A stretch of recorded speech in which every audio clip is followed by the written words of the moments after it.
Eu estava a pensar sobre a reforma religiosa que o povo de Israel enfrentou e que se moveu na gestão do rei Josias.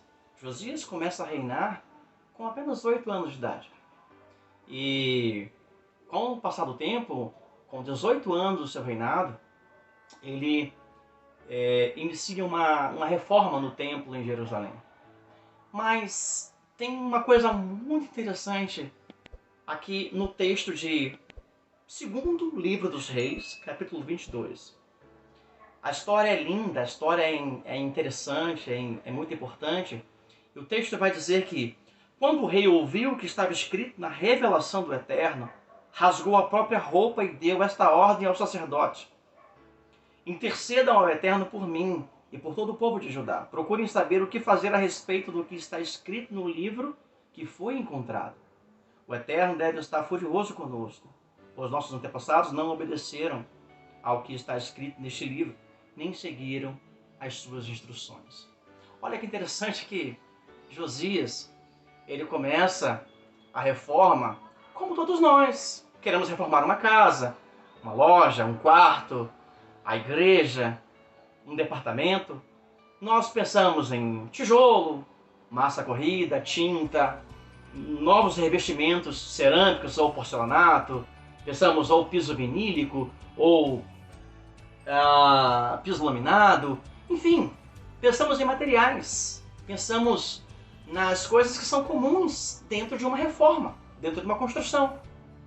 Mas Josias, quando recebe e ouve a revelação de Deus, eu quero dizer para ti que a revelação de Deus não é aquela que se dá com 3 pulinhos, uma língua estranha, um olho virado, uma rodadinha. Isso não é a revelação de Deus. Isso é um ministério que alguém recebeu de Deus para ser usado por ele para então falar alguma coisa. A revelação de Deus está na sua palavra. Hebreus diz que Deus antigamente havia falado por muitas vezes aos pais através dos profetas, mas agora ele falou pelo seu Filho. Isso significa dizer que a revelação primária, maior, mais importante na história humana é o Verbo, a palavra que se fez carne. Jesus se encarnou. A palavra se tornou viva e por isso ela é viva e eficaz. Josias, quando ouve, se depara com a palavra de Deus, com a revelação de Deus, a sua perspectiva muda.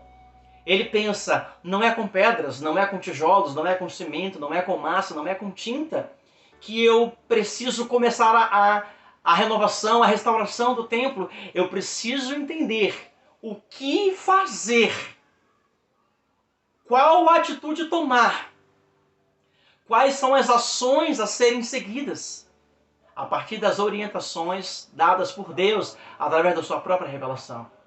Talvez a sua estratégia de mudança tenha sido meramente humana, comercial, financeira, social. Mas a verdadeira mudança, ela vai ocorrer, ela vai acontecer quando você obedecer à risca o que está nas Escrituras Sagradas. Pedro, ele diz para Jesus: para onde nós iremos? Pois só o Senhor tem as palavras de vida eterna. Para onde você pode ir? Eu posso ir, nós podemos ir. Qual caminho tomar? Se só Jesus é o caminho. Em que acreditar? Se só Jesus é a verdade. Como viver verdadeiramente se só Jesus é a vida? A palavra de Deus contém a revelação que nós precisamos para viver e para vencer. Foi o que Josias fez. Ele buscou criteriosamente seguir cada detalhe das Escrituras Sagradas para então poder efetivar isso na construção do templo. Então, que as nossas ações sejam um reflexo da obediência às Escrituras Sagradas.